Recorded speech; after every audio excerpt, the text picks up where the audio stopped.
there is a term called snake oil salesman. This is used for people who try to dupe people, telling that certain things has certain property because they have this product with them and they want to sell it to certain people and try to transfer money from their pocket to his pocket.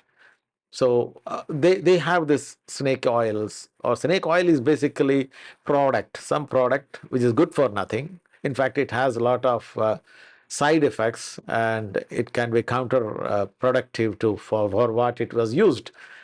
And suppose you are having some knee pain, joint pain, and the snake oil salesman will come and give this product to you, tell that this is the best thing that has happened in the world for your knee pain. This is the best thing that has happened. And he might even give a call to somebody and say that, see, he is a testimony that this. And he will sell it to you. You might put those snake oil or whatever the oil product which was sold on your knees, and it might really do something very bad than what it was earlier. You'll become from bad to worse. And this snake oil salesman is nowhere to be found. He's just disappeared. He's gone out. He goes to some other place, and another person having a headache, he will tell to them, wow, this is the oil for you. You know, there and there and there, this things has happened because they put in their head, and headaches no more appear. They can go all years together without any headache. And they sell it to that person as well. And that is how snake oil salesmen make a living for themselves. And even more interesting, my friend, is that there are these spiritual snake oil salesmen. They come in the form of Islam. They bring the Quran. And whom do they dupe? The people who has no clue, absolutely no clue. Especially the woman and those people who has got no idea what is Islam, they go to them. They never come to people like me, because I will not allow them in the next street as well. I'll run behind them, chase them, and expose their fraudulent Quran and Islam and Muhammad. And that is why they trap people who are ignorant and make them Muslims. All that they do, and it's very easy. Just say the word Shahada, the Shahada, and then you will enter into the glorious Islam, whatever it is. And once you are trapped in, you are put up in a lock, and then it will be tough for you to get out of it. Maybe it's easier in the Western countries, but in the Eastern countries, it's done for death, or you will be killed for apostasy. And that is the kind of salesman who came to my previous video and trying to prove their Islam to me. Think of that. Of all the people, they're trying to prove Islam to me. And what should I be doing now? Shouldn't I be exposing them more? Well, for that, I am here ready for you. And here I will take one by one of all the points that I said in my video and dive deep into that and expose them more. So which was the first point? The first point was Surah 3 verse 55, where Allah himself is saying to Jesus that your followers will be superior to all till the day of resurrection. See, they somehow, Satan got messed up with that thing. He did not say till the day of Muhammad. It is till the day of resurrection. For sure, we don't need the services of the Islamic prophet of Muhammad. We have Jesus, and he will take us till the day of resurrection, and we will continue to be superior. Why should we go after such an inferior methodology or inferior ideology of Islam? And so, let me take you to few superiority of Christianity, and then you will know that how inferior is Islam. So let's get started. So let me start with the first point. Why Christians are superior to the Muslims. By Muslims, I mean the followers of the Prophet of Islam. You know, the relationship between a follower of Jesus with God is that of a father-son relationship. And the relationship of a Muslim or the follower of Muhammad, with Allah, is that of a master-slave relationship, which is the superior relationship, the father-son relationship or the master-slave relationship. You tell me, I'm not trying to force it on anybody. And I will be quoting from the respective books to prove that. So let me take you to Romans chapter 8, verse 14 to 16. It says that for all who have received the Spirit of God are sons of God. For you did not receive the spirit of slavery to fall back into fear. How fantastic is this verse? It says that it also says that if you have the spirit of slavery, you will be fearful.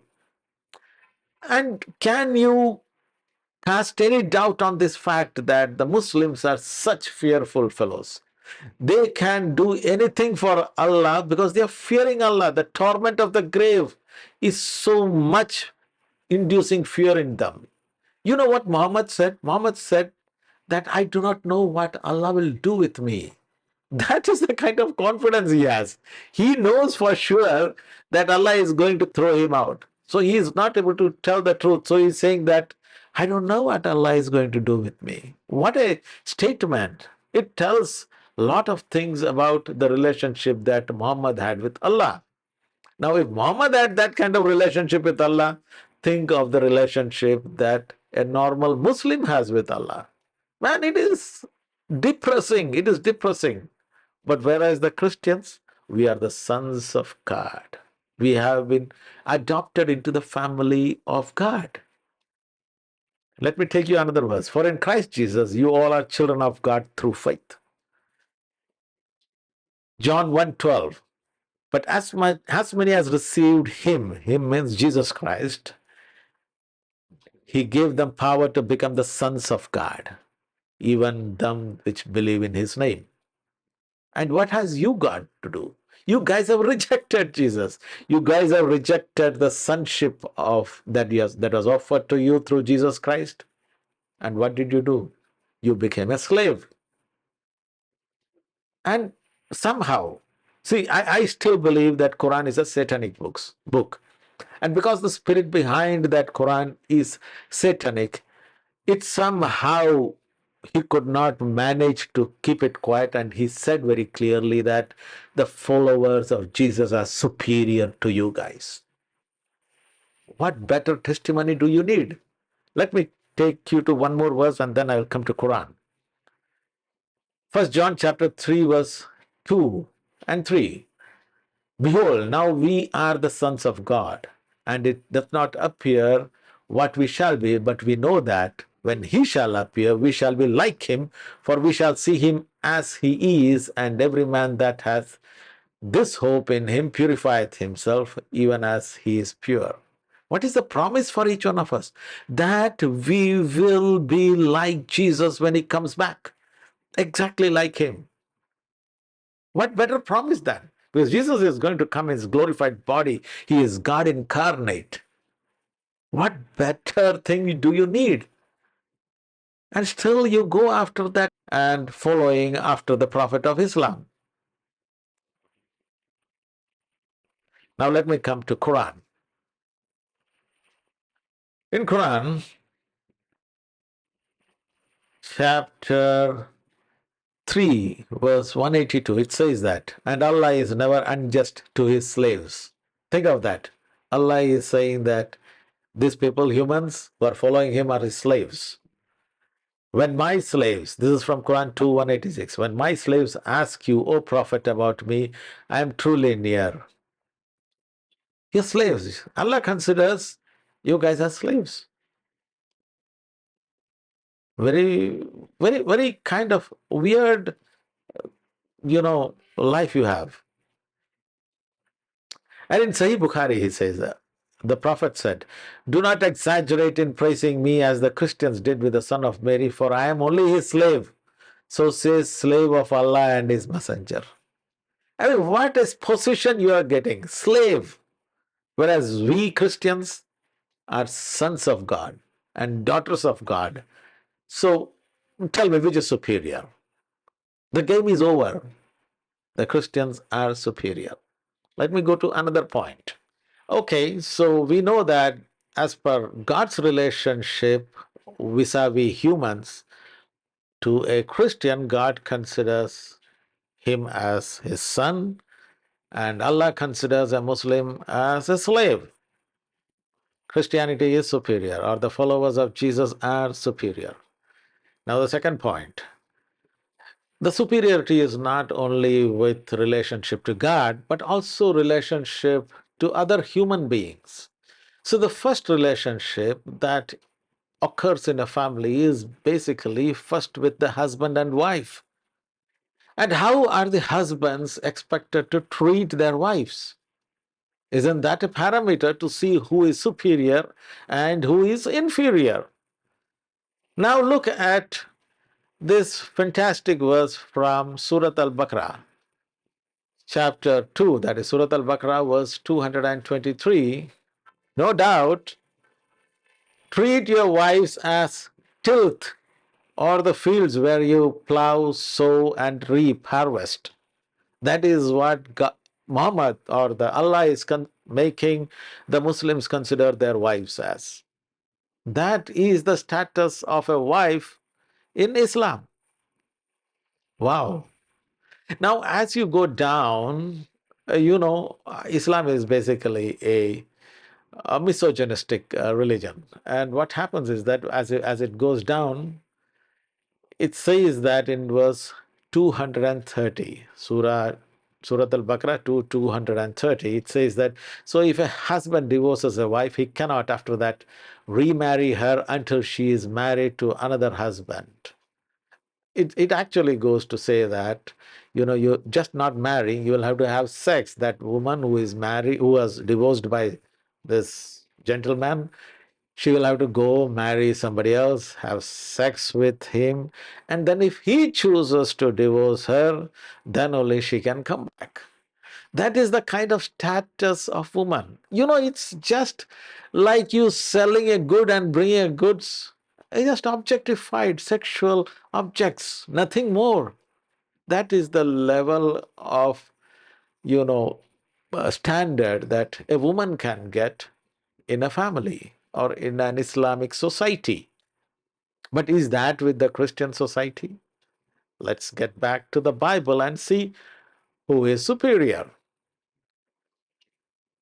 In Ephesians chapter 5, verse 25, it said, husbands, love your wives just as Christ loved the church and gave himself up for her.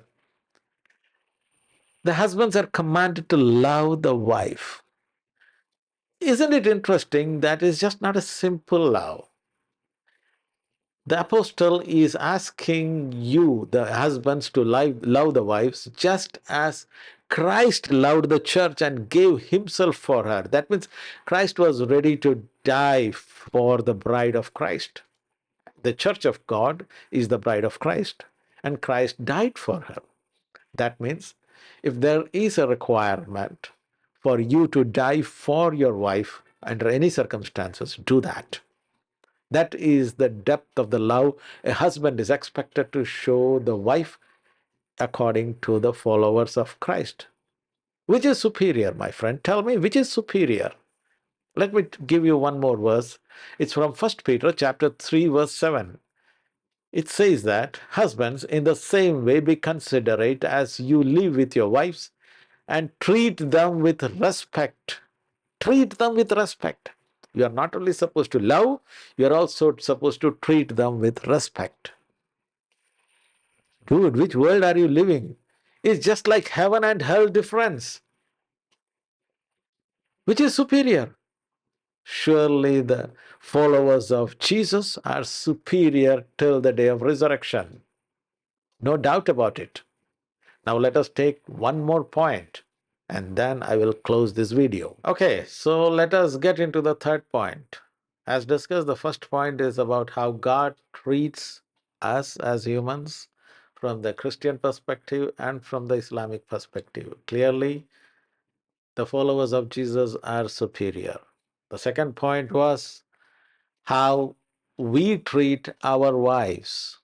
There also the Christians are superior to the Muslims. I feel sorry for all those Muslim ladies who blindly follow the cult of Islam. But then they are partly to be blamed for their situation. Now let us get into the third aspect, who is superior. That is about how you treat others outside your family, how you treat others. So do you know what Islam teaches? Okay. Islam teaches in Surah 98 6, it says that the Christians and the Jews and the polytheists are the worst of the creatures. Saying Christians and the Jews, because they say they call them as the people of the scriptures, they both, and the polytheists. So, in fact, every other non Muslim are worst of the creatures. They deserve hell, they are just not good. That is how they treat. In fact, there are, this hadith of Sahih Muslim, which says that do not greet the Jews and the Christians before they greet you, and when you meet any of them on the roads, force them to the narrowest part of the road. Wow, what a great love from our Muslims towards non Muslims. In this place, asking the Muslims to first of all don't greet these Jews and Christians, and even if they greet, do one thing, force them to the narrowest part of the road. Wow. Is that superior or inferior? Let me show you what is this real superior ones.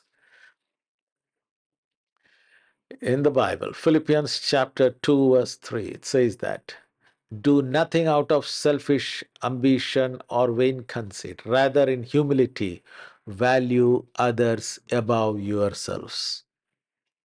You are supposed to value others above yourselves, not force them to the narrowest part of the road. Which is superior, my friend?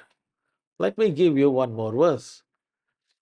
Jesus is saying, love your neighbor as yourself. Love your neighbor as yourself. He doesn't say that love your Christian neighbor or a Muslim neighbor. No, he just says love your neighbor. Whoever is your neighbor, love him as you would love yourself.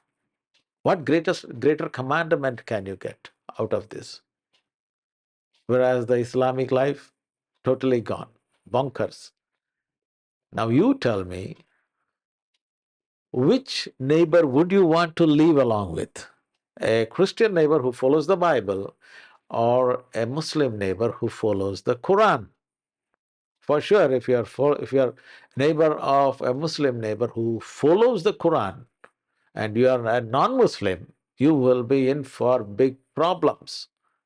But then, if you are a non-Christian and you are a neighbor of a Christian man or a woman who follows the Bible, you are having a very great neighbor. Now, which is the superior way? The followers of Jesus are always superior till the day of resurrection. What more you want? I can actually give you quotations from the books, both of the books, proving so many times who is exactly superior. But there is no point in continuing the video for people who are totally negative. But for my Christian friends who have been duped by Islam, please come back, throw away the garbage of Muhammad and Islam, and follow the path laid before you by the King of glory, the Lord Jesus Christ. And now, with this, I come to the end of this video. May the good Lord bless you and keep you till we meet again. Bye for now.